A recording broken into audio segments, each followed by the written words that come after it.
কেমন আছো? ভালো আছি। কোথায় থেকে আসছো? আতপুর থেকে। মমস ইয়োগা লাইফে কতদিন ধরে আসছো? মাস দিয়ে। এসে কি রেজাল্ট পেলে? মানে কিসের জন্য এসেছিলে? আমি খিদে বাড়ানোর জন্য এসেছি। হ্যাঁ। আর খেতে পারি, শরীরটা যাতে ফিটনেস থাকে, এটাই। ভালো লাগছে এসে? হ্যাঁ, ভালো লাগছে।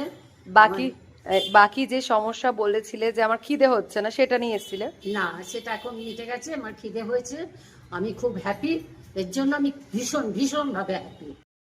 12, 13, 14, 15, 16, 17, 7, 8, 9, 10, রেস্ট।